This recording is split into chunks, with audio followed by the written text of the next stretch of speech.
एक धनाढ्य सेठ था, पर बड़ा कंजूस स्वभाव का था। दान पुण्य के लिए तो उसका हाथ कभी खुलता ही नहीं था। उसके घर जो पुत्र वधु आई, वह बड़े कुलीन और सत्संगी घराने की थी।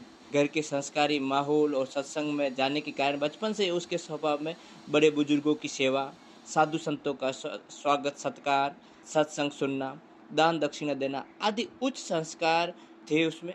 वो व्यर्थ खर्चों के खिलाफ थी, परंतु अच्छे कार्यों में, लोक मंगले के कार्यों में पैसे खर्चने में हिचक नहीं रखती थी। ऐसी उसकी ऊंची मति थी।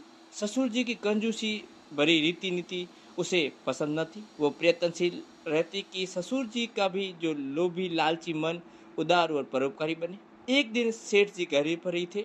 बहू पड़ोसन से बातें कर रही थी। पड़ोसन ने पूछा, क्यों बहना, आज खाने में क्या क्या बनाया था?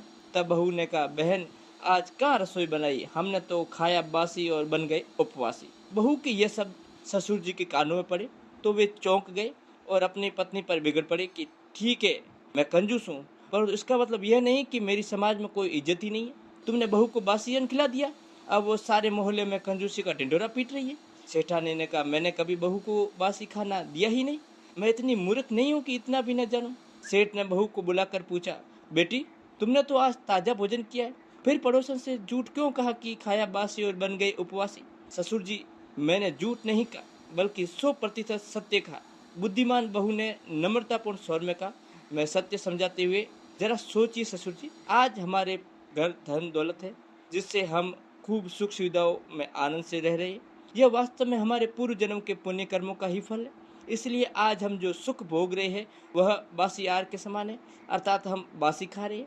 और जो धन हमें मिला है उससे दान पुण्य धर्म या परोपकार के कार्य तो कर नहीं रहे। अतः अगले जन्म के लिए तो हमने कुछ पुण्य पूंजी सजोई नहीं है, इसलिए अगले जन्म में हमें उपवास करना ही पड़ेगा। अब आप ही बताइए, क्या मेरा वचन सत्य नहीं है?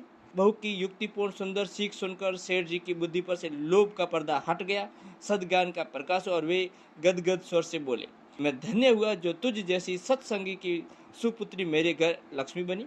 बेटी तूने आज मुझे जीवन जीने की सही राह दिखाई।